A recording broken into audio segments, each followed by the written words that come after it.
7 தமிழ், பொறுப்பும் பொது நலமும். தஞ்சை அருகே 1000 வருடம் பழமை வாய்ந்த உப்பரிகை மண்டபம் எந்தவித பராமரிப்பும் இல்லாமல் காட்சியளிக்கிறது. இந்த கட்டிடத்தை மீண்டும் பராமரிக்க வேண்டும் என அப்பகுதி மக்கள் கோரிக்கை விடுத்துள்ளனர்.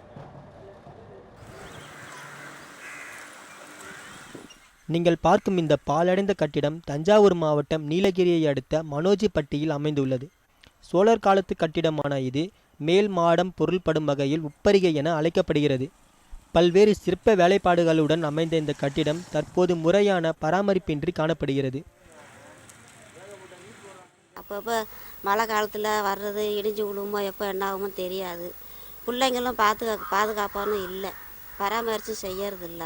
அதுக்காக எந்த நேரமும் பயந்துட்டே தான் இருக்கோம். வர்றது இந்த பசங்க குடிக்கிறது சத்தம் போட்டு அந்த மாதிரி தான் இருக்குது. நம்ம இருக்கிறதே கொஞ்சம் பயமாக இருக்குது.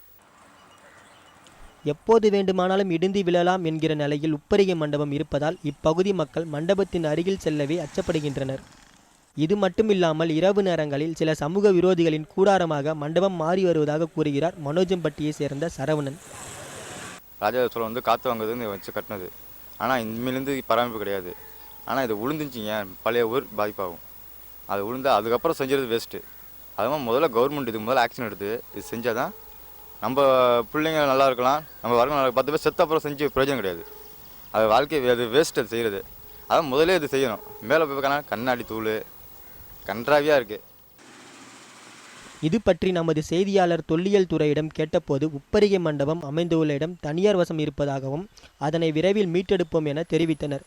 எனவே இந்த வரலாற்று சிறப்புமிக்க இந்த மண்டபத்தை அரசு அதிகாரிகள் சீரமைத்து நினைவு சின்னமாக அமைக்க வேண்டும் என்பதே இப்பகுதி மக்களின் கோரிக்கையாக உள்ளது.